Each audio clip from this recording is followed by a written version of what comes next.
Mas Anies.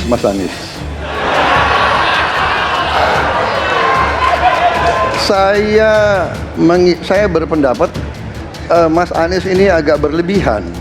Mas Anies mengeluh tentang demokrasi ini dan itu dan ini. Mas Anies dipilih jadi gubernur DKI menghadapi pemerintah yang berkuasa.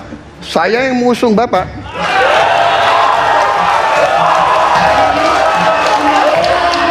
Kalau demokrasi kita tidak berjalan, tidak mungkin Anda jadi gubernur.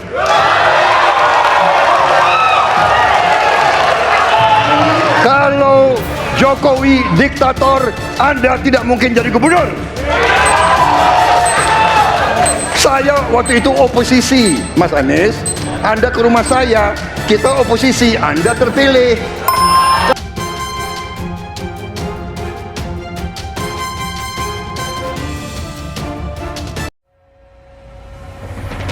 Demokrat klaim Anies serang Prabowo habis-habisan di debat perdana. Wasekjen Partai Demokrat Johnson Sitindaun menyebut Capres nomor urut 2 Prabowo Subianto diserang habis-habisan oleh Anies Baswedan di debat perdana Pilpres 2024. Johnson menyebut Prabowo sempat merasa kaget dengan Anies yang dulunya didukung. Tak terbayang mungkin oleh Pak Prabowo, Mas Anies Baswedan menyerangnya habis-habisan semalam oleh orang yang dia dukung, angkat, bahkan mungkin biayai, setelah sempat beberapa waktu terbuang atau di-reshuffle dari kabinet, kata Johnson dalam akun media sosial X. Kemudian beliau dukung dan jadikan gubernur dan sekarang menjadi sangat terhormat. Bahkan secara kemudian mencatat hari ini menjadi salah satu calon presiden, sambungnya. Ia meyakini memori Prabowo muncul kembali kala Anies mendesaknya soal langkah untuk tidak menjadi oposisi. Ia menyinggung setiap politisi sejatinya memiliki jasa dari sosok lain hingga bisa berada di posisi sekarang. Pada momen ucapan Mas Anies, itu mungkin semalam memori Pak Prabowo sesaat berputar kembali ke masa beberapa tahun lalu. Ketika Mas Anies datang, kemudian beliau memberi dukungan penuh maju jadi Gubernur DKI Jakarta. Karena tiap kita para politisi ini sebenarnya punya momen perjalanan historisnya sendiri-sendiri, di mana kita dibantu orang lain kemudian bisa sampai di titik ini, ucapnya. Ia mengatakan konteks serangan dalam debat bukan suatu hal yang dipermasalahkan. Bisa saja itu juga menjadi strategi dari tim lawan untuk mengangkat elektabilitasnya. Apalagi jika itu sejak awal memang sudah jadi bagian dari strategi yang dirancang, baik untuk menangkis argumen ataupun ingin meng-KO Pak Prabowo sekalian.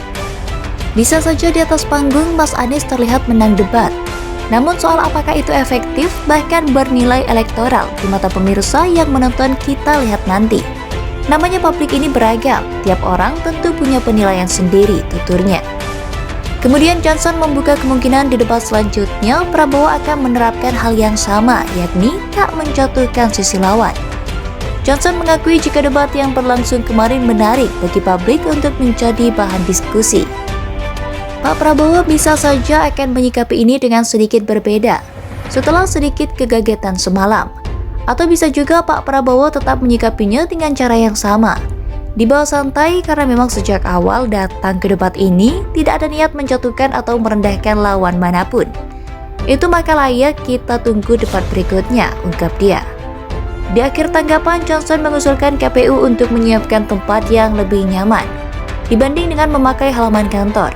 Ia menyinggung soal jalan di sekitar kantor KPU yang mesti ditutup lantaran acara tersebut. Saranku untuk @kpu_id. Kalau bisa cari hotel atau ruang indoor yang tertutuplah untuk debat berikutnya. Jangan di tempat terbuka di halaman KPU gitu. Kandidat jadi keringetan dan kepanasan. Biar lebih dingin dan tenang juga para kandidat mengeluarkan pikiran-pikirannya kalau tempatnya nyaman, pungkasnya. Demokrat klaim Anies serang Prabowo habis-habisan di debat perdana. Wasekjen Partai Demokrat Johnson Sitindaun menyebut Capres nomor urut 2 Prabowo Subianto diserang habis-habisan oleh Anies Baswedan di debat perdana Pilpres 2024. Johnson menyebut Prabowo sempat merasa kaget dengan Anies yang dulunya didukung. Tak terbayang mungkin oleh Pak Prabowo, Mas Anies Baswedan menyerangnya habis-habisan semalam oleh orang yang dia dukung, angkat, bahkan mungkin biayai. Setelah sempat beberapa waktu terbuang atau di-reshuffle dari kabinet, kata Johnson dalam akun media sosial X. Kemudian beliau dukung dan jadikan gubernur dan sekarang menjadi sangat terhormat. Bahkan secara kemudian mencatat hari ini menjadi salah satu calon presiden, sambungnya. Ia meyakini memori Prabowo muncul kembali kala Anies mendesaknya soal langkah untuk tidak menjadi oposisi. Ia menyinggung setiap politisi sejatinya memiliki jasa dari sosok lain hingga bisa berada di posisi sekarang. Pada momen ucapan Mas Anies, itu mungkin semalam memori Pak Prabowo sesaat berputar kembali ke masa beberapa tahun lalu. Ketika Mas Anies datang, kemudian beliau memberi dukungan penuh maju jadi Gubernur DKI Jakarta. Karena tiap kita para politisi ini sebenarnya punya momen perjalanan historisnya sendiri-sendiri, di mana kita dibantu orang lain kemudian bisa sampai di titik ini, ucapnya.